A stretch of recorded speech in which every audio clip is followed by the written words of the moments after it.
By question number 12 ना। ये ऐसा क्वेश्चन है जो फर्स्ट पार्ट है। ये आम तौर पे आपको उसमें भी नहीं होता, जो हमने अभी 12th क्लास 11 10th क्लास करते हैं ना, उसकी प्रोबेबिलिटी में ऐसा क्वेश्चन नहीं है जिसमें लिखा है कि टू डाइस आर रोल्ड। ठीक है। तो देखो, टू डाइस आर रोल्ड की मैंने आपको प्रोबेबिलिटी करवानी ही थी।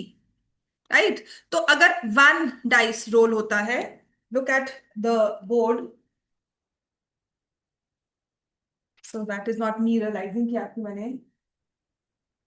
सो if two dice are rolled, है ना, तो हमारा क्या सैंपल स्पेस बनता है, किस तरह से हम अपने केसेस बनाएंगे। तो सबसे पहले आता है इसमें कि what if one dice is rolled. ठीक है ना। तो एक डाई को जब रोल करते हैं तो नंबर ऑफ आउटकम्स क्या होते हैं? 1 2 3 4 5 एंड 6, ये होते हैं नंबर ऑफ आउटकम्स एक डाइस के। अब एक डाइस तुम्हारा रेड कलर का है, दूसरा डाइस तुम्हारा ग्रीन कलर का है ना। तो उस पर अब आउटकम्स तुम नोट कर रहे हो, तो तुम्हारे पास एक सेकंड डाइस आ गया which means is a different dice. तो अब वन के साथ सेकंड डाइस पर सिक्स नंबर्स आ सकते हैं बेटा। टू के साथ भी सिक्स नंबर्स आ सकते हैं। पहले चल गया था ये। वन के साथ भी सिक्स नंबर्स आ सकते हैं। टू के साथ भी you can have six numbers. Right. Three के साथ भी you can have six numbers. तो आपका जो ये डिसीजन ट्री है, जो आपका ये प्रोबेबिलिटी ट्री है, ये बहुत लंबा बन जाएगा। तो जब when two dice are rolled, एक डाइस के सिक्स आउटकम्स, ठीक है, दूसरी वाली डाइस जो होगी, इस वाले के भी सिक्स आउटकम्स है। तो 6 into 6 total will have 36 outcomes. So when two dice are rolled, total will have 36 outcome and 36 happens to be six का स्क्वायर। ठीक है। तो यहीं से अगर हम थोड़ी सिमुलेशन बनाते हैं, पैटर्न ऑब्जर्व ऑब्जर्व करते हैं। When three dice are rolled क्या होगा बच्चों, बताओ। When three dice are rolled क्या होना चाहिए, नंबर ऑफ आउटकम्स क्या होने चाहिए? नॉनदलेस कि आपको ये नहीं है कि आपको तीन डाइस आएगा, बहुत ज्यादा उसका थोड़ा सा और इलेबोरेटिव प्रोसेस होता है।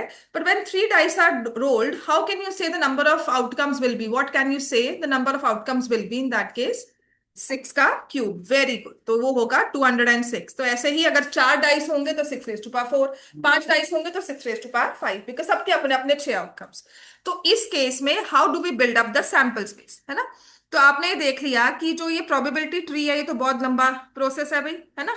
एक के आप ऐसे छह केसेस बनाओगे, फिर दूसरे के छह केसेस बनाओगे। तो देखो हम क्या कर रहे हैं, इस नंबर वन के साथ दूसरे डाइस के सारे नंबर्स लगाने हैं। ठीक है। तो ये हमारा एक ऑप्शन बन जाता है। फिर नंबर टू के साथ सारे नंबर्स लगाने हैं।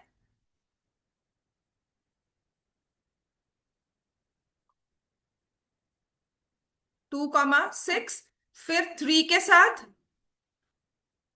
सो बिलीव मी, जब डाइस का या दो डाइस का क्वेश्चन आता है ना, I have seen students make this sample space. बहुत मजा आता है और आपका माइंड क्लियर हो जाता है। आपको ऑप्शंस चूज करना भी बड़ा आसान रहता है। तो इसके ना मैं जितने भी केसेस आपको डिफरेंट बन सकते हैं ना, बनाओ बच्चों ये सैंपल स्पेस।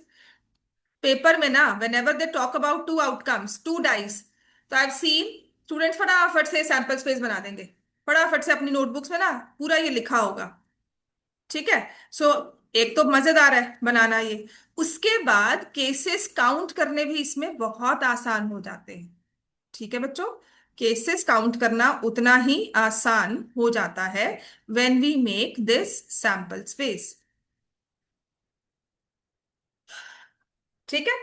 तो ये हमारे देखो ना, वन के साथ छह नंबर्स आ गए, टू के साथ। तो जो आप यहाँ पे डिसीजन ट्री बना रहे थे, ये जो प्रोबेबिलिटी ट्री, वो ये हमारा एक टेबल फॉर्म में बन गया। 1 3, 1 2, 2 1 3 1 4 1, ऐसे सारी लाइंस हमारी सिक्स की बन गई। टोटल 36 आउटकम्स हमारे पास आ गए।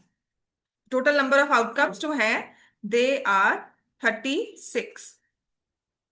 समझ में आ गई बात है। तो अब इसमें कहा गया है, मान लो देखो, अब ना ऑप्शंस क्या होते हैं कि जो जो तुम्हारे आउटकम्स है, ऊपर जैसे नंबर आया 1 और 2 आया, 1 1 आया, ठीक है ना। तो अब क्या क्या कर सकते हैं इसमें डिफरेंट आपको क्वेश्चंस पूछने के लिए। Sometimes they add the numbers appearing on the dice. ठीक है। And sometimes they multiply. तो जब आप ऐड करते हो, ऐड, तो what is the minimum some that you get? क्या सम जीरो आएगा आपके पास कभी भी? कि सम वन आएगा कभी भी? आप सबसे छोटे से छोटे नंबर्स को ऐड करते हो तो मिनिमम सम क्या होगा? टू होगा ना? ठीक है। और कौन सा सम होगा?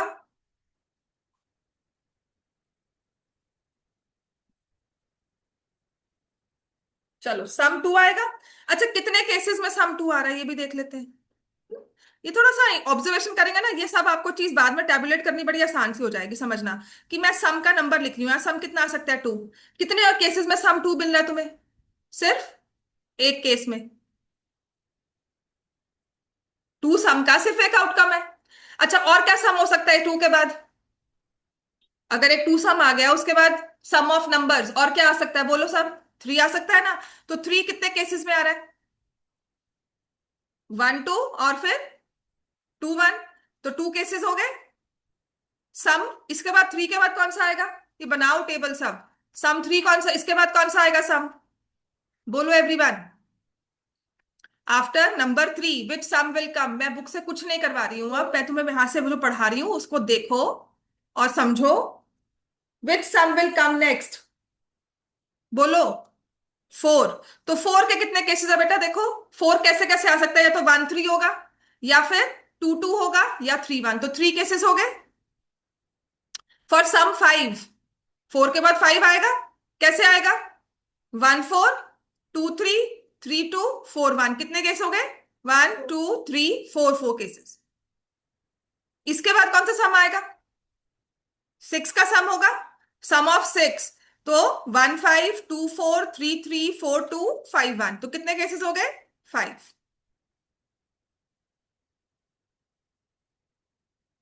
चलो इसके बाद फटाफट से नेक्स्ट सम कौन सा होगा? Sum of seven. तो सेवन का सम एक दो तीन चार पांच छह केसेस में आ रहा है। इसके बाद कौन सा सम आएगा? Quickly form the table. Seven के बाद कौन सा सम होगा? एट का आ रहा है सम, है ना? सेवन के बाद एट आता है। तो एक दो तीन चार पांच, फिर से पांच केसेस। अब ये वापस मुड़ना शुरू हो जाए। So you not have eight number, eight sum आने के लिए नौ सेवन केसेस नहीं है, पांच केसेस ही है। तो नाइन सम आने के लिए काउंटिंग करोगे तो फोर केसेस है। टेन सम आने के लिए थ्री केसेस है। एंड इलेवन सम आने के लिए अगेन टू केसेस। और जब सम ऑफ ट्वेल्व चाहिए तो सिक्स एंड सिक्स ही आ सकता है, one case. So this is the entire sample space distributed in sum. So two से लेकर ट्वेल्व तक कोई भी सम आ सकता है। ठीक है। So if somebody asks you what is the probability of getting a sum of seven, तो आपका क्या आंसर होगा? On throw of two dice, what is the probability of getting a sum of seven? Six. Probability पूछ रही हूँ, six. Six by 36। मैं probability पूछ रही हूँ, नंबर ऑफ केसेस नहीं पूछ रही हूँ। टोटल नंबर ऑफ केसेस यहां लिख लो बच्चों, 36 होंगे। So probability of a sum of seven is 6 by 36, which is 1 by 6. ठीक है। Probability for sum 12, 1 upon 36। ठीक है ना? तो अब आपके देखो क्या लिखा है, what is the probability that some is a prime number? चलो सम प्राइम नंबर हो, पहले तो ये बताओ। सम इज अ प्राइम नंबर, कितने प्राइम नंबर्स है इसमें? अगर हमें इसमें फिगर आउट करना है, पूरा हमें मार्क करना है, तो कितने प्राइम है? पहला प्राइम कौन है? टू प्राइम होता है कि नहीं होता? है ना? अच्छा, टू के बारे में और क्या खासियत है? Two is the only even prime number. सिर्फ यही एक नंबर है जो इवन भी है प्राइम भी है, इसके बाद कोई भी इवन नंबर प्राइम नहीं होगा। ठीक है। अच्छा, टू के बाद थ्री प्राइम है, फोर प्राइम है, five, six, seven, eight, nine, ten, eleven, बस इतना ही प्राइम है अपने पास। So probability of a prime number, तो इसमें या तो सम ऑफ टू आए या सम थ्री का आए। ठीक है। तो probability of sum two plus probability of sum three plus probability of sum five plus probability of sum seven plus probability of sum 11। तो टू आए 1/36। थ्री के चांसेस क्या है? थ्री के लिए क्या चांसेस होंगे बोलो सब? थ्री के लिए क्या चांसेस होंगे? 2/36। 36। 5 के लिए क्या चांसेस होंगे? 4/36। 7 के लिए क्या चांसेस होंगे? 6/36। और 11 के लिए क्या चांसेस होंगे? 2/36। तो प्राइम आने के चांसेस कितने हैं? 3। Then 4 7, 7 and 6 13, 13 + 2 15।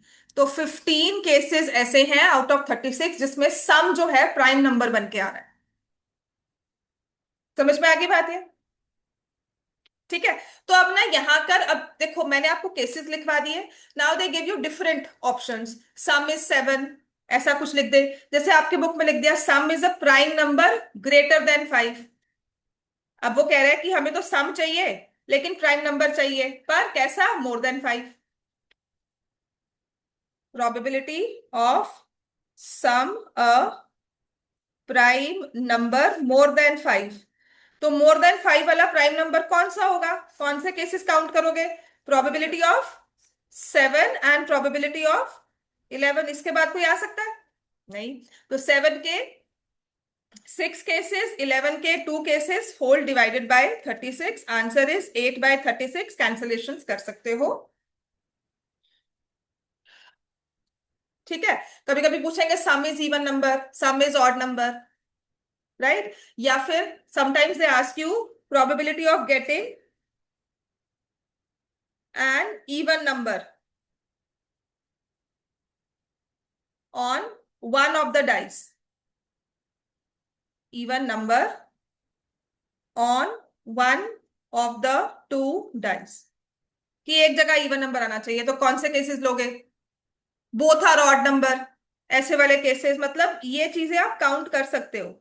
Both are odd, इसमें ना कोई कैटेगराइजेशन नहीं है कि यही मैं आपको सारे करवा दूं। आपके पास पॉसिबिलिटीज होंगी, you look at the possibilities, ठीक है, and then ask, then answer the questions accordingly. जैसे कि अगर मैं कह रही हूँ probability one of them is even number, ठीक है, तो तुम्हारे पास ये चार्ट है, one of them even number चाहिए, तो तुम इसमें से देखोगे वन ऑफ देम इवन, ये एक ये आ गया, दो, तीन, उसके बाद 4, 5, 6, 7, 8, 9। ओनली वन कहाँ है? या only one of them is even, तो दोनों पे भी इवन आ सकता है, आप वो भी केस ले लोगे। ठीक है। तो आपने 6 के 6 केसेस काउंट कर लिए, 7 8 9, देन 10 11 12 13 14 15 16 17 18, then 19 20 21 22 23 24 25 26 27। तो आउट ऑफ, ठीक है ना, even number of one of the two dice, exactly one नहीं का, कि एक इवन आना चाहिए, तो आपने 27/36 कर दिया। प्रोबेबिलिटी बोथ आर ऑड, तो आप सारे काउंट करोगे। एक होता है probability of a doublet. Doublet क्या होगा? 1 1 2 2 3 3 4 4 5 5 6 6। कितने केसेस हैं? 6 हैं out of 36। This is the probability of a doublet. बात समझ में आ गई? And sometimes they multiply the product. ठीक है। तो ये तो सम कहा ना, इफ व्हाट इफ आई से the product of two numbers is, let me से, हाँ, मुझे पता है सिलेबस आ गया। क्या आ गया सिलेबस में? तुम पहले जो मैं क्वेश्चन पूछ रही हूँ उसका तो आंसर दे दे, तू क्यों ड्रिफ्ट अपार्ट हो रहा है ना? ये तो मैं आपको अब पूछ रही हूँ प्रोबेबिलिटी, तुझे सिलेबस की सोच है, तो कहाँ हम सो रहे हैं, कहाँ सोच रहे हैं सिलेबस के बारे में, है ना? तो यही होता है कि जब मैं आपको कुछ रेलिवेंट चीज करवा रही हूँ, ये तो ना तुम्हारे सिलेबस में, ये तुम ऐसे कर रहे हो कि मैम नहीं है, मैम ये करा रहे हो, टाइम पास कर रहे हो। जो दिव्या मुझे कहे वो तो समझ में आती है बात, कि उसके सिलेबस में नहीं है। वो तो कहे मैम मेरे सिलेबस में नहीं है, मैं क्या करूँ? क्यों मैं यहाँ पे प्रोडक्ट ऑफ टू नंबर्स 18 बोल रही हूँ, तू कह रहा है पता नहीं मैं कहाँ से खो जाऊं। हाँ जी, 18 का प्रोडक्ट चाहिए, कैसे आ सकता है बेटा? है ना? तो 6 and 3 से आ सकता है, 3 and 6 से आएगा, कोई और ऑप्शन से 18 आ सकता है? सोचो। कोई और नंबर हमारे पास है ही नहीं, 9 और 2 नहीं हो सकते, है ना? 18 कैसे आता है? और 18 2 जार आता है, मतलब 6 3 जार, 18 1 जार, या फिर 9 2 जार। इसके अलावा तो कोई और नहीं है, तो दो ही ऑप्शन है, 2/36। ठीक है। सो इफ आई से the product is a perfect square, हाँ जी लिखो, product is a perfect square. Product is perfect square. अब ये बहुत अच्छा वाला केस हो जाता है कितने वाले इसमें से ऑप्शंस होंगे जो परफेक्ट स्क्वायर वाले हैं, ठीक है। तो मैं अब उसको यहां से ऐसे हाईलाइट कर देती हूँ with this pen. One one, one into one perfect square होता है। यस और नो एवरीवन। आप हर एक नंबर को मल्टीप्लाई करके चेक करोगे कि परफेक्ट स्क्वायर कहाँ आएगा। So one into one perfect square होता है, यस और no. Is one a perfect square? पता है कि नहीं पता? क्या वन नंबर परफेक्ट स्क्वायर है? Do we count it in perfect squares? Yes. Composites में काउंट नहीं करते, प्राइम्स में काउंट नहीं करते, लेकिन परफेक्ट स्क्वायर है। सो वन इंटू टू क्या परफेक्ट स्क्वायर है? One into three, yes no, खाना खाकर आए हो कि नहीं अपना? हाँ। One into four, yes. One five जा वन, सिक्स जा two, one two two, two three, two three जा कितना होता है? सिक्स। ऐड नहीं करना, मल्टीप्लाई। टू फोर जा eight is a perfect square. Two five जा, परफेक्ट स्क्वायर क्या होता है बताओ भाई? अगर मैंने फोर को परफेक्ट स्क्वायर माना है तो मतलब क्या होगा? वन को परफेक्ट स्क्वायर कहा है, फोर को परफेक्ट स्क्वायर कहा है, तो अगर मैं फोर को परफेक्ट स्क्वायर कह रही हूँ तो वो किसका स्क्वायर होता है बेटा? परफेक्ट स्क्वायर वो होते हैं जिनका स्क्वायर रूट एक नेचुरल नंबर होता है, या जिसे आप इंटीजर मान सकते हैं। ठीक है, जैसे -2, तो फोर परफेक्ट स्क्वायर है, तो वो टू का भी स्क्वायर है, -2 का भी स्क्वायर है, ठीक है। तो थ्री वन परफेक्ट स्क्वायर होता है। फोर थ्री टू से आएगा, थ्री थ्री से nine, three four, three five, three six, then four one, yes, four two, four three, four four से आ जाएगा, फोर फाइव, फोर सिक्स, 24 नहीं होता। Five one, five two, five three, five four, five five, five six, five six perfect square है कि नहीं है? नहीं है। Six one, six two, six three, six four, six five, six. तो जितने भी परफेक्ट स्क्वायर्स हैं आप काउंट कर सकते हो, one two three four five six seven eight. So probability of the sum, the product being a perfect square, तो क्या हो जाएगा आंसर? 8/36। बात समझ में आ गई? तो ये सारे केसेस आपने लिखकर अकॉर्डिंगली मैच करके काउंट कर लेने। सेकंड पार्ट पे आ जाओ। Ball contains four red, three green and two blue balls. ठीक है। अब बैग है, क्या है उसमें? Four red, quickly write down. Four red, second part, question number 12, page number 172। Read what the question says. Four red, फिर उसमें है थ्री ग्रीन, और फिर क्या है? Two blue balls. Two balls are drawn without replacement, मतलब निकाल रहे हो वापिस नहीं डाल रहे हो, या तो इकट्ठी दोनों की दोनों बॉल्स उठा ली। ठीक है। What is the probability that both are different colors? Probability both are different colors. So probability कैसे होंगे, केसेस क्या बनेंगे? या तो रेड होगा और सेकंड बॉल ग्रीन, और ग्रीन एंड रेड। रेड होगा ब्लू और ब्लू रेड। ग्रीन होगा ब्लू और ब्लू ग्रीन। इसके अलावा कोई और केस है? Both being different colours. नींद से उठ जा, जल्दी से लिख। रेड ग्रीन और ग्रीन रेड, ब्लू रेड और रेड ब्लू, ग्रीन ब्लू और ब्लू ग्रीन। ठीक है, तो सभी केसेस को आपने ऐड करना है। डिफरेंट कलर्स इस तरह से होंगे।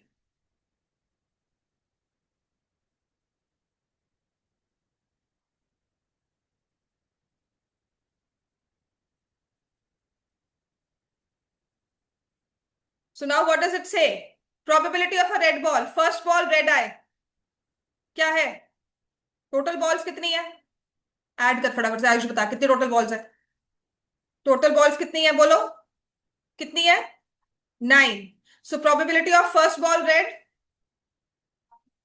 1 है। कितनी रेड बॉल्स है? हाँ, तो नींद से उठो अपनी अब। कितनी रेड है? 4। कितनी बॉल्स है?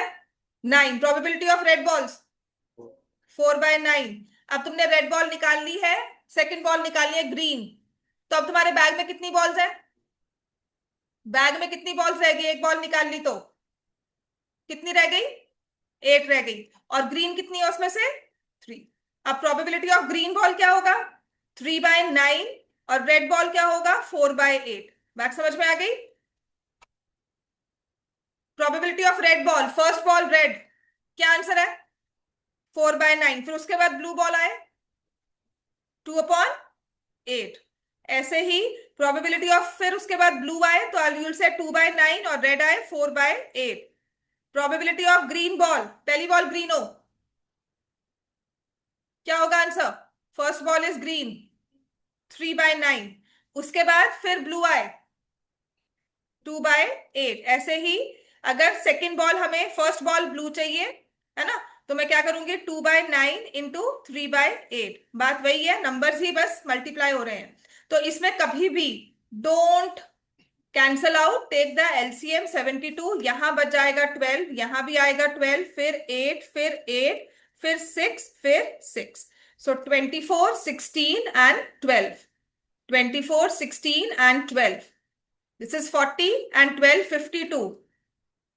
So this is the probability of both balls being different colors.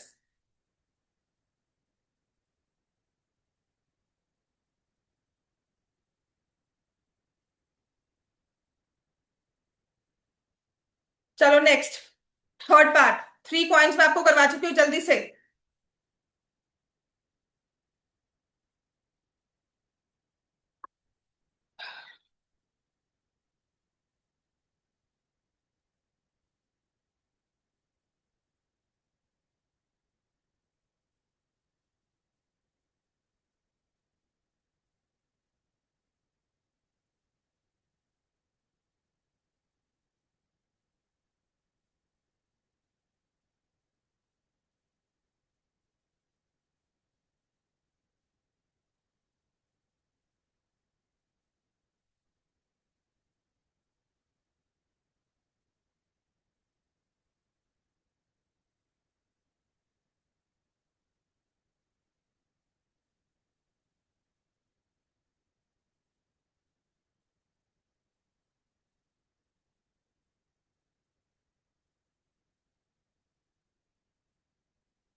The third part says 3 coins are tossed.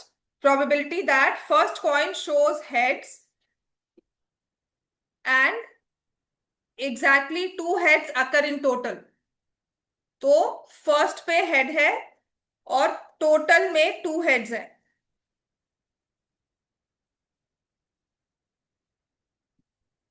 कितने केसेस होते हैं व्हेन 3 कॉइन्स आर टॉस्ड? कितने होंगे बेटा? 3 coins tossed, how many cases are there? एक coin के कितने cases होते हैं? हाँ, टोटल 8 केसेस हो गए। एक कॉइन के कितने केसेस होते हैं? 2 होते हैं ना, तो 3 कॉइन्स के कितने होंगे? 2 क्यूब होगा तो 8 होगा ना। 6 तुम कल भी बोली थी, तो पढ़कर नहीं आ रही हो ना और नींद में बैठी हो। ये चीज मत करो बच्चे, लास्ट के डेज है, तुम नहीं पढ़ोगे, मैं कितना तुम्हें और डांट लूं बताओ। हम एक तो सोकर हमें नींद पूरी बंद है कि हमारी आंखें बंद हो रही हैं, यहाँ पे कोई लोरी सुनाई जा रही है कि हम और सो रहे हैं। एंड सेकंड थिंग, तुम जो कल का पढ़कर नहीं आ रही हो तो ड्रिफ्ट अपार्ट हो रही हो। जिस दिन तो नहीं पढ़ के आते ना क्लास में, तो कुछ ना कुछ गलत बोलती ही है। So 3 coins are tossed, total number of cases are 8। तो मुझे फर्स्ट पे हेड चाहिए, हेड फिक्स कर लिया। अब बाकी दो पे टेल भी आ सकता है, हेड भी आ सकता है, लेकिन मुझे चाहिए टोटल 2 हेड्स, एग्जैक्टली 2 हेड्स। तो if I give a head here, यहां पर टेल आएगा। If I give a tail here, यहां पर हेड आएगा। इसके अलावा कोई और केस हो सकता है? You can write all the cases also and then also specify first पे हेड चाहिए और बाकी दोनों में किसी एक में हेड चाहिए, क्योंकि फर्स्ट पे तो हेड जरूरी है। So favourable cases are 2 out of 8। समझ में आ गया?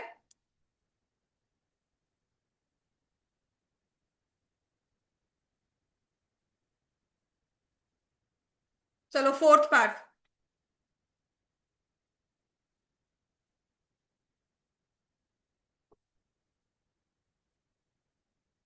फोर्थ पार्ट पे आ जाओ, इसमें क्या लिखा है? A 4 digit number is form using digits 1 2 3 4 with no repetition. What is the probability that number is even?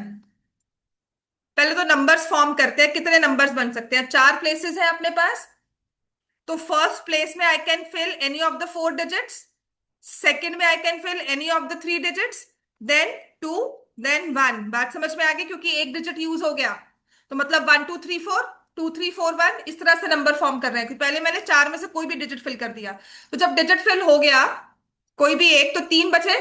तुमने चार चिट्स में से एक चिट निकाल के रख ली, तुम्हारे पास नंबर आया वन।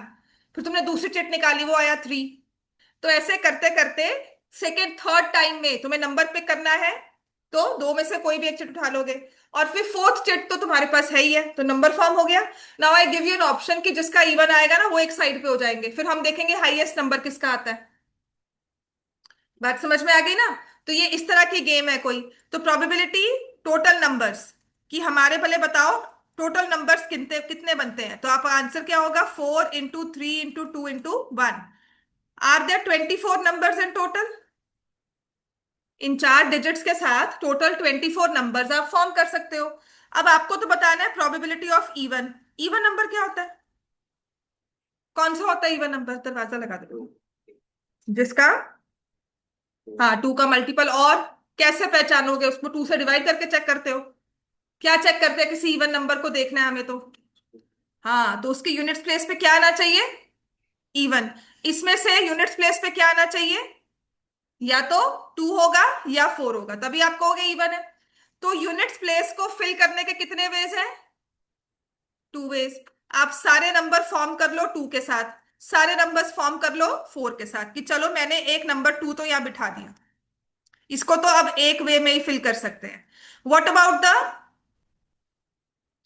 This place? मतलब मैंने एक इवन डिजिट्स लगा दिए, बाकी यहां पे रख दिए, ठीक है। सुभान से picked out your even digit, वो टू आ गया। अब तुम्हारे पास कितनी पर्ची रह गई? कितनी चिट्स हो गई? थ्री। तो तुम्हारे लिए अब थ्री ऑप्शंस है इसके लिए। फिर उसके बाद एक चिट और निकाल ली, फिर क्या होगा? टू। फिर क्या होगा? One into one way. समझ में आ गया? So when two is at the units place, लिखोगे for even number when two is at units place, तुम्हारी यूनिट्स प्लेस पर टू जो है वो फिक्स हो गया। टू को तो फिक्स कर लिया, अब तुम्हारी टू पर्ची निकल गई है इवन वाली। अब तुम्हारे पास कितनी और चिट्स होंगी उसमें से निकालने के लिए? थ्री। तो इसको थ्री वेज में फिल कर सकते हैं, इसको टू वेज में, और इसको वन वे में, सिक्स नंबर्स। या फिर four is at the units place. तुमने यहाँ पे फोर फिक्स कर लिया, तो फिर से वही three, two, one and one, है ना? तो सिक्स नंबर्स हो गए जिनके फोर है यूनिट्स प्लेस, सिक्स नंबर्स हो गए जिनके यूनिट्स प्लेस पे टू है। बात समझ में आ गई? There are six numbers, there are six numbers with units place 2 and six numbers with units place 4. So total even numbers कितने हैं बेटा? बताएंगे टोटल इवन कितने बनते हैं इसमें? कितने बनते हैं टोटल इवन नंबर्स? इवन कितने होंगे आपके पास? छह के यूनिट्स प्लेस में टू आ रहा है, छह के यूनिट्स प्लेस में फोर आ रहा है। क्या दोनों ही इवन है ये? टोटल इवन नंबर्स कितने हो जाएंगे? बताओ। सिक्स होंगे? 12 होंगे ना? दो वाले भी और चार वाले भी, टोटल इवन नंबर्स क्या हो जाएंगे? 12। और वैसे कितने नंबर फॉर्म करे थे जब रिस्ट्रिक्शन नहीं थी? 24। So probability of an even number will be 12 out of 24। बात समझ में आ गई? कितने इवन नंबर्स फॉर्म किए और कितने नंबर्स फॉर्म हो सकते हैं। तो फर्स्ट केस में हमने निकाला कितने नंबर्स फॉर्म हो सकते हैं, तो वो हुए 24। फिर हमने कहा इवन नंबर्स का कितने होंगे, तो जब हमने टू को यूनिट्स प्लेस में रखा तो सिक्स नंबर्स हैं, जब फोर को रखा तब भी सिक्स हैं। तो six numbers with units place two, six numbers with units place four. Total even numbers कितने आ गए? 12।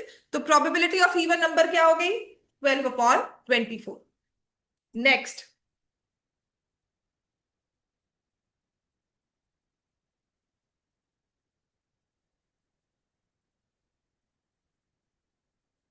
Fifth part.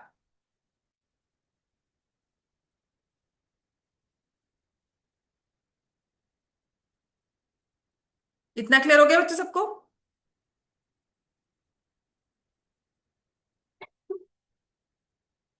So there are three. A student takes a multiple choice test with three questions. So there are three questions. एक question number one, एक question number two, और एक question number three. Each having four options A B C D. तो इसके भी आप A B C D mark कर सकते हो चार ऑप्शंस में। इसके भी चार ऑप्शंस में A B C D mark कर सकते हैं। और इसके भी चार ऑप्शंस में A B C D mark हो सकते हैं। और हर एक का एक ही करेक्ट होता है ना? ये तो यानी कि ए और बी दोनों सही है ऐसा तो हमने नहीं लिखा हुआ। विथ ईच आंसर विथ और only one correct answer. So probability, अच्छा पहले तो बताओ टोटल वेज में answer. Total number of ways in which this test can be answered.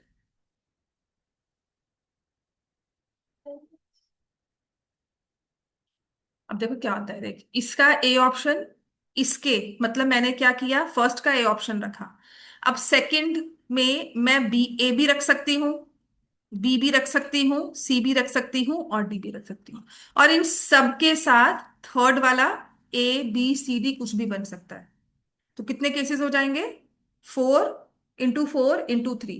पहले को फोर वेज में आंसर किया, तो एक का ए, फिर सेकंड को मैंने इसको इस तरह से बना दिया था ना। अगर मैं आपको टेबल की तरह फॉर्मेट इसका टेप बनाकर देखूं तो मैंने फर्स्ट क्वेश्चन आंसर कर दिया। तो उसके चार ऑप्शंस। ठीक है? तो ए बी सी डी। अब बताओ जी क्वेश्चन नंबर टू को आंसर करना है।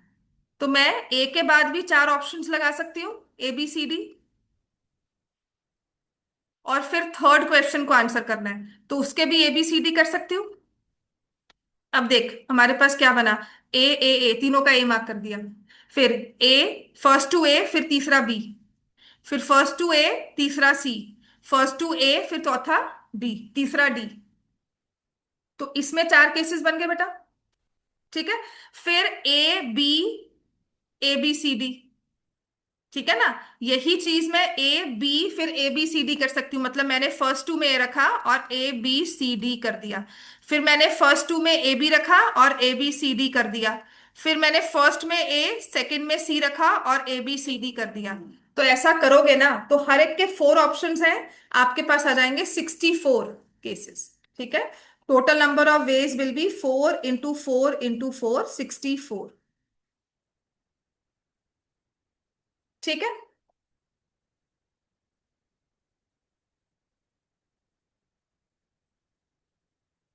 So probability that exactly two answers are correct.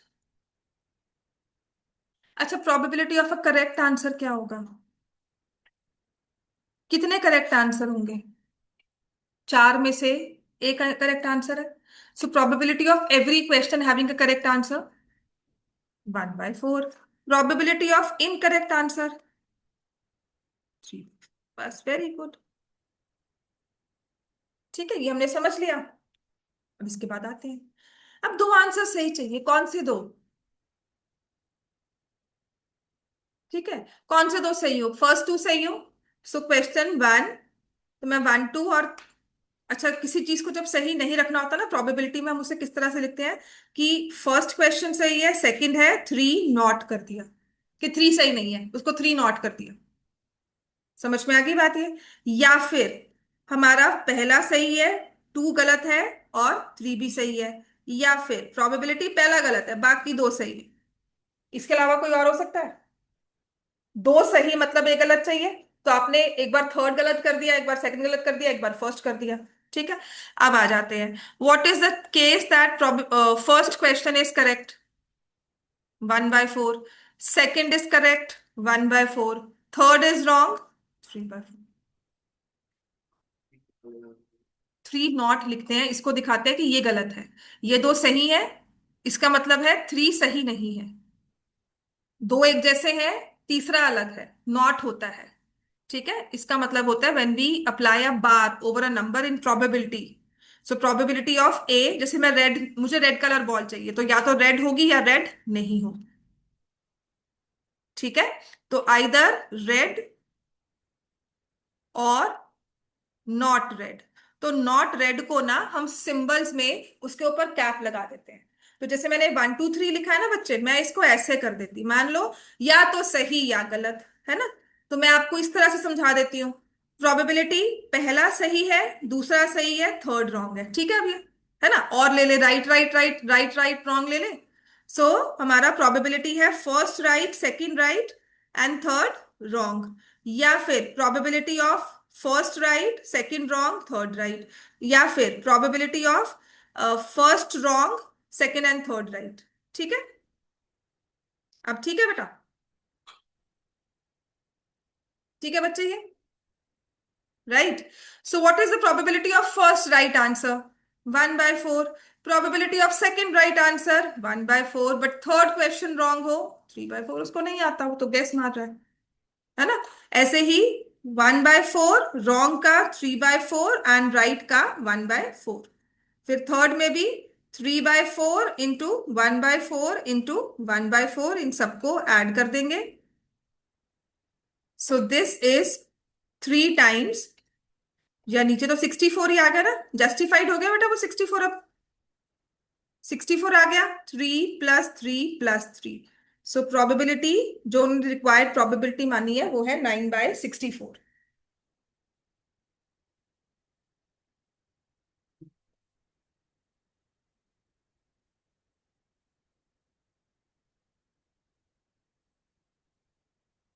अब इसमें ना हम एक्सपेरिमेंट्स के सैंपल स्पेस ट्री डायग्राम के साथ बनाने हैं। क्वेश्चन नंबर 13, ये तुम्हें पेपर में आ सकता है, ये लंबा चौड़ा है ना। जल्दी करो, क्योंकि फिर मुझे सीक्वेंसेस करवाना है 22 सीक्वेंसेस को 2 3 दिन लगाकर। फिर आपकी रिविजन जो पिछली वाली सारी रहती हैं, प्रूव दैट √2 इज इरेशनल, वो सब।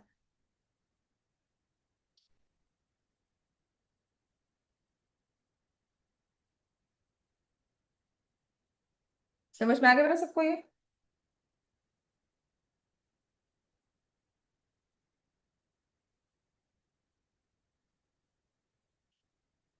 चलो बच्चों स्टार्ट करो।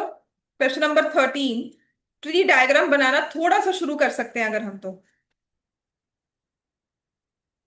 आपको कैलेंडर वाली प्रोबेबिलिटी करवाई है? नहीं करवाई। तुम लोग को करवाई है शायद, कि पक्का है कि नहीं है? Leap year, non leap year पूछ कर आना। नहीं करवाई है, पूछ कर आना बेटा। मैं टाइम लगाऊं वो नहीं है ना। और क्योंकि 10th में तो करवाते ही हैं हम, पेपर्स में आती भी है। अब आपको वो करवाई है कि नहीं करवाई, आप मुझे पूछा ना, तो मैं उस पर टाइम लगा दूंगी, वरना अभी हम लोग एक क्लास और लगा लेंगे उस पर। बुक में है ये? नहीं है ना। Extra question. बस ठीक है, पूछ भी लेना कि कैलेंडर वाली प्रोबेबिलिटी 10th में है, तो क्या वो आएगी। ठीक है।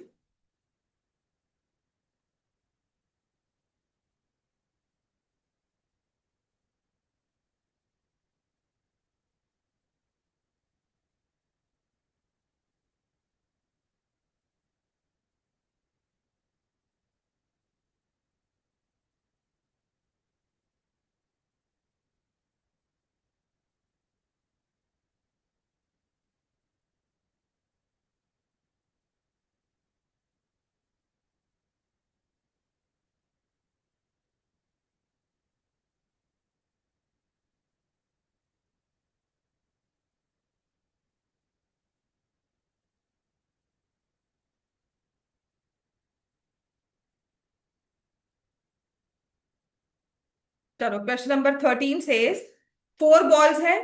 ठीक है ना, तो एक बॉल हम ड्रॉ करते हैं, नंबर को रिकॉर्ड किया, and the ball is return to the bag, and second ball is drawn and recorded. तो इसमें कैसे बनाओगे? देखो स्टार्ट कर रहे हो, पहली बॉल निकालते हो, तो नंबर 1 भी आ सकता है, नंबर 2 भी आ सकता है, नंबर 3 भी आ सकता है, और नंबर 4 भी आ सकता है। ठीक है। अगर नंबर 1 आएगा तो क्या प्रोबेबिलिटी है? 1/4। 2 आएगा तो क्या प्रोबेबिलिटी है? 3 आएगा तो? और फिर अब 1 निकालने के बाद, अब आपने बॉल को रिप्लेस कर दिया, तो सेकंड बॉल 1 भी हो सकती है, 2 भी हो सकती है, 3 भी हो सकती है, 4 भी हो सकती है। ठीक है। तो ये 1 2 अगर नहीं समझ में आ रहा ना, तो बेटा इसको B1 B2 B3 लिख सकते हो। समझ में आ गई बात ये? अगर आपको वन कंफ्यूज करता है ना कि नंबर्स बहुत सारे हो गए, प्रोबेबिलिटी भी साथ साथ लिख रहे हैं, तो आप इसमें B1 B2 B3 B4 लिख सकते हो। वही सेम चीज तुम्हें B2 के बाद करने की, पहले तो नंबर 2 आया फिर नंबर 1 आ गया, फिर तो पहले तो नंबर 3 आया फिर नंबर 1 आ गया, या 2 आ गया, या 3 आ गया, या 4 आ गया। और पहले तो 4 आया, उसके बाद तो कुछ भी आ सकता है। समझ में आ गया ना? ट्री डायग्राम देखो, ये ब्रांचेस जैसे उसके रूट्स बनती है वैसे ही बननी शुरू हो गया। ब्रांच ऐसे बनाते हो ना ट्री, ऐसे होता है, फिर ऐसे से दिखाते हो, फिर ब्रांचेस ऐसे दिखती हैं ऐसे से, एंड फर्दर ब्रांचेस बननी शुरू हो जाती हैं। तो this is how tree diagram explain होता है, कि you are creating branches out of it. ठीक है, हर एक ब्रांच की अपनी मल्टीपल ब्रांचेस। तो अब मुझे सैंपल स्पेस बनाना है, ठीक है ना? तो देखो, आप बॉल को रिटर्न कर रहे हो, बॉल 1 आने के बाद बैग में डाल दी, तो दोबारा बॉल 1 आ सकती है। तो क्या चांस है उसका? 1/4। बॉल 1 निकाली, बैग में डाल दी, सेकेंड बॉल आए, 1/4, तो ये सब 1/4 1/4 बन जाएगा। अब मुझे लिखनी है सैंपल स्पेस। तो सैंपल स्पेस देखो, उसने क्या है, आपने क्या करना है इसके लिए, सैंपल स्पेस के लिए ऐसे करली ब्रैकेट खोल लेनी है। तो आप लिखोगे B1 B1, फिर comma B1 B2, comma B1 B3, comma B1 B4। समझ में आ गया ना? तो आपके लिए भी समझना आसान है कि बॉल नंबर 1 आया फिर बॉल नंबर 1 आया, पहले बॉल नंबर 1 आया फिर बॉल नंबर 2 आ गया, ball number 1 ball number 3, ball 1 ball 4। ठीक है, इसके बाद बच्चों बता सकते हो कौन सी बॉल आए? बताओ। अब हम वही करेंगे, ball 2 ball 1, ball 2 ball 3 ball 4। तो मेरे पास तो बेटा यहाँ पे सैंपल स्पेस कम था, तो मैंने यहां से कंटिन्यू कर लिया। आप अगर स्ट्रेट लाइन में लिख रहे हो तो अच्छी बात है, वरना you know how to write it. ठीक है, तो वही 3 के साथ कर लेंगे, B3 B2 B3 B3 B4। और वही चीज हम फोर्थ बॉल के साथ कर लेंगे। बात समझ में आ रही है सबको? तो ये नंबर्स ध्यान से लिख लेना, B3 B4 B4। ठीक है, तो ये करली brackets close. So now number of elements in this sample space: 1 2 3 4 5 6 7 8 9 10 11 12 13 14 15 16। तो कैसे? पहले अटेम्प्ट में कितनी बॉल्स के ऑप्शन थे? 4। दूसरी में भी कितने थे? 4, तो 4 × 4 16। ठीक है, अब यही चीज उसने की है सेकंड में। A ball is drawn and recorded, ball निकाली, रिकॉर्ड किया, अब उसको अपने पास से संभाल के रख लिया, दूसरी बॉल ने उसको रिप्लेस नहीं किया, अब दूसरी बॉल निकाल रहे हो। तो यही सेकंड केस में आते हैं। सेकंड केस में पहली बॉल निकाल ली, या तो 1 आएगी, या 2 आएगी, या 3 आएगी, या फिर 4 आएगी। अब 1 के बाद फिर से 4 बॉल्स आ सकती है, लेकिन क्या 1 के बाद 1 आ सकती है? अब इसी को अगर हम ट्री डायग्राम बनाएंगे, दिस इज विदाउट रिप्लेसमेंट। ठीक है, दिस इज विदाउट रिप्लेसमेंट। 1 के बाद क्या 1 आ सकता है? वो तो तुमने निकाल कर अपनी जेब में रख ली। उसके बाद क्या आ सकता है 1 के बाद? 2 3 4। अब पहली बॉल तो 2 आ गई, उसके बाद क्या आ सकता है? Very good. और 3 आ गई, तो उसके बाद क्या आ सकता है? 1 2 एंड 4। 4 आ गई तो 1 2 3। तुम्हारा ट्री डायग्राम बन गया। मैं फिर से बोलूंगी, because I have written B, तो आप बी लगा सकते हो यहाँ पर। ठीक है, तो प्लीज बी लगा लेना, so that you don't get confused in numbers, and it is a nice way to show that it's ball, right? तो ये बॉल्स के लिए यूज करो। अब सैंपल स्पेस में आप लिखोगे ऑप्शंस को, कैसे लिखोगे? क्या आएगा यहाँ पे? पहले B1 आया, B2 आ गया, फिर B1 आया, B3 आ गया, B1 आ गया, B4 आ गया, B2 B1 B2 B3 B2 B4।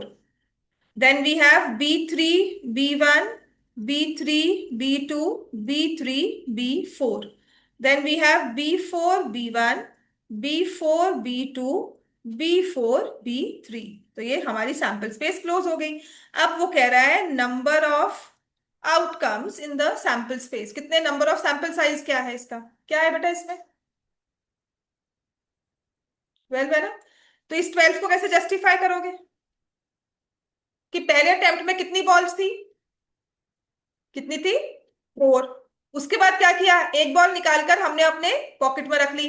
तो अब हमारे लिए चूज करने के लिए कितनी बॉल्स है, 3। तो 12 कैसे आया ये, पहली बार में 4, फिर दूसरी बार में 3, 4 3 जा 12।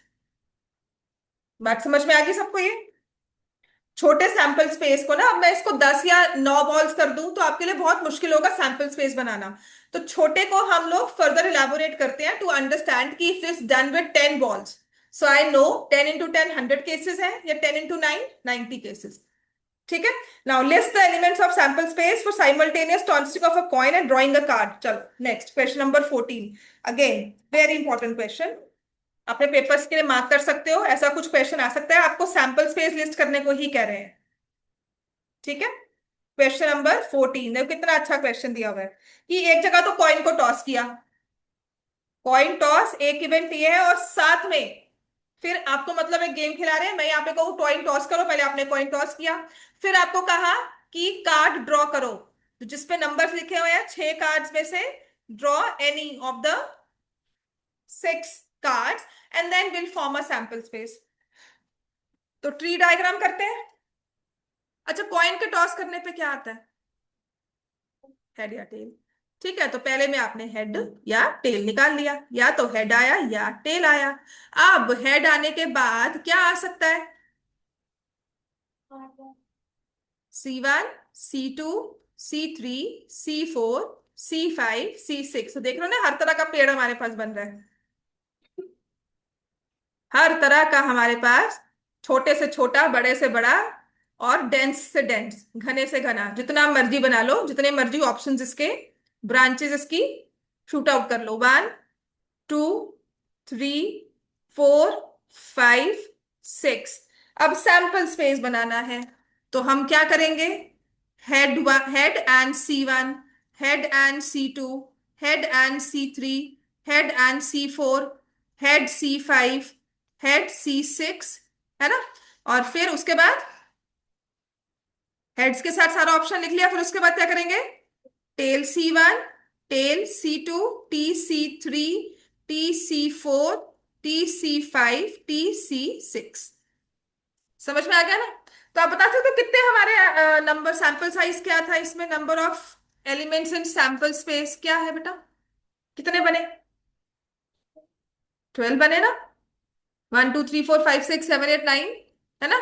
तो 12, इस 12 को जस्टिफाई करना हो, पॉइंट्स के कितने ऑप्शन थे, 2, और कार्ड्स कितने थे, तो 12 कैसे आया, हाँ 2 6, पहले वाले के 2 और उसके बाद 6, तो 2 6 12।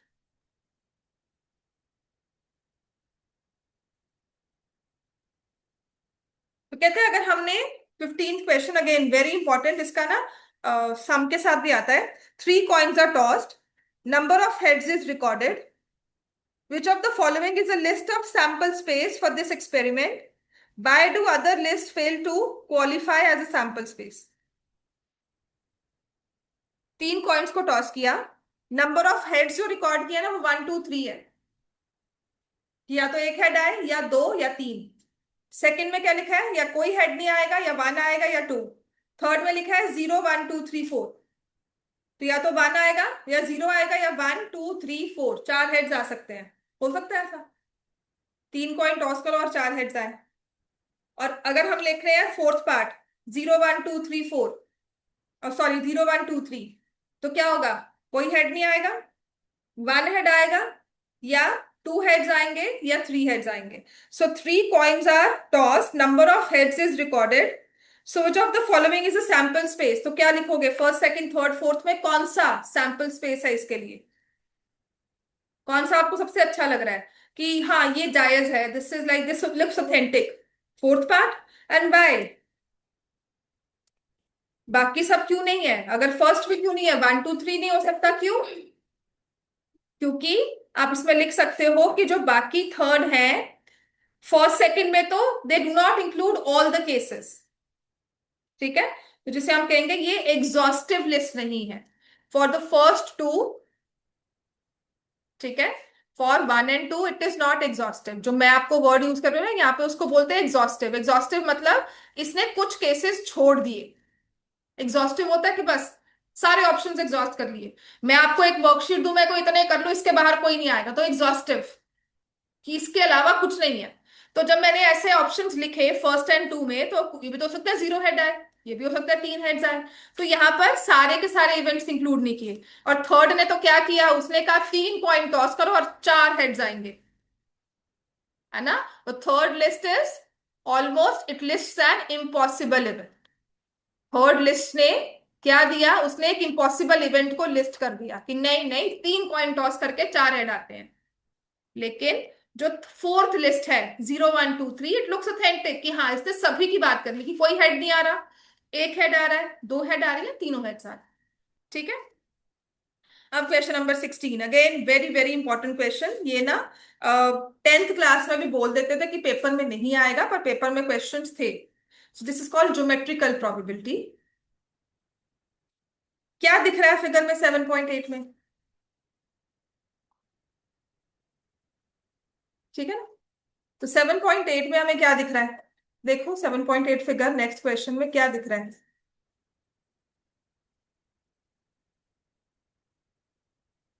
बोलो बच्चों, क्या दिख रहा है तुम्हें?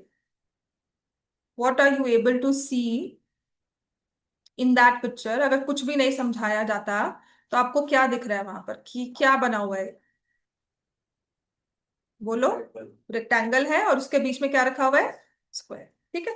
तो उसने कहा है suppose you draw die at random on the rectangular region. एक पेपर लिया, तुम्हारी एक्टिविटी होती है ना कि इंक ड्रॉप करके लेकर आओ, घी का ड्रॉप करके लेकर आओ, एंड देन सी, होती थी ना एक्टिविटी ब्लॉटिंग पेपर पे। तो आपने ऐसे इंक ड्रॉप की and on the rectangular region, एक रेक्टेंगल शीट पर, what is the probability that it will land inside the circle with a diameter 1 meter? तो कहते हैं जो इस सर्कल का डायामीटर है ना, इस सर्कल का डायामीटर इज 1 मीटर। और जो सर्कल, ये जो रेक्टेंगल है, इसकी लेंथ 2 है और इसकी ब्रेड्थ 2 है। अच्छा, इस पूरे रेक्टेंगल में कितना एरिया है? इस पेपर का साइज क्या है जिसे आप लिखोगे एरिया ऑफ रेक्टेंगल? क्या है बच्चों? 6 का ना। 3 × 2 लिख दोगे, लेंथ इंटू ब्रेड्थ लिख दोगे, 6। मतलब इस पूरे जगह में तुम्हारा ड्रॉप कहीं भी आ सकता है। तुम्हारा ब्लाइंड फोल्ड करके तुम्हें एक गेम प्ले करवा रहे हैं, तुम्हें एक तुम्हारे सामने बड़ा सा चार्ट रख दिया 3x2 साइज का, है ना, और तुम्हारे हाथ में ड्रॉपर पकड़ा दिया कि बच्चों अब तुम्हारा वो होगा जिसने सर्कल के बिल्कुल सेंटर पे पॉइंट ड्रॉप किया है ना। तो सर्कल में पॉइंट होगा तभी प्राइज मिलेगा, अदरवाइज नहीं मिलेगा। ये होता है ना। गेम्स ऐसे प्ले होते हैं, अगर मार्केट में किसी भी जगह फेयर पे जाते हो तो कुछ ऐसी गेम प्ले हो रही है। बात समझ में आती है? 6 स्क्वायर मीटर्स है हमारे पास, राइट। अब उसके बाद हमारे पास क्या आता है कि चलो इतना तो रख दिया, अब तुम्हारा ड्रॉप कहाँ आना चाहिए? सर्कल के अंदर। तो सर्कल में कितना एरिया है? रेडियस कितनी है सर्कल की? 1 तो डायामीटर है इसकी। कितनी है? 0.5। तो एरिया ऑफ सर्कल क्या लिखोगे? पाई × 0.5 का होल स्क्वायर। अब probability of drop landing on the circle क्या होगी बेटा?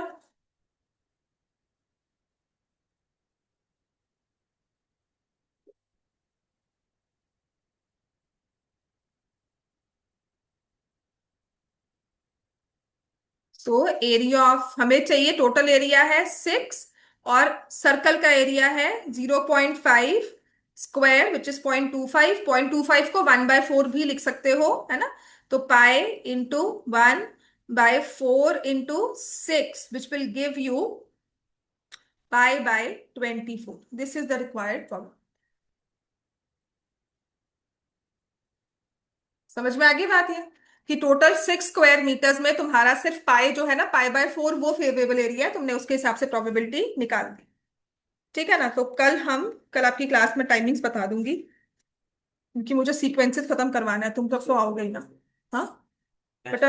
हाँ, अप्रॉक्स बेटा 1 या 2 के अराउंड ही रखूंगी। वो तुम्हारी अब है ऑप्शन। देख बेटा, मैं तो क्लास रख सकती हूँ, जल्दी नहीं कर पाऊंगी। आपकी साइंस क्लास भी होती है, बाकी सब क्लासेस भी होती है, तो मुझे अब नहीं पता ना आपकी साइंस क्लास के टाइमिंग्स क्या है।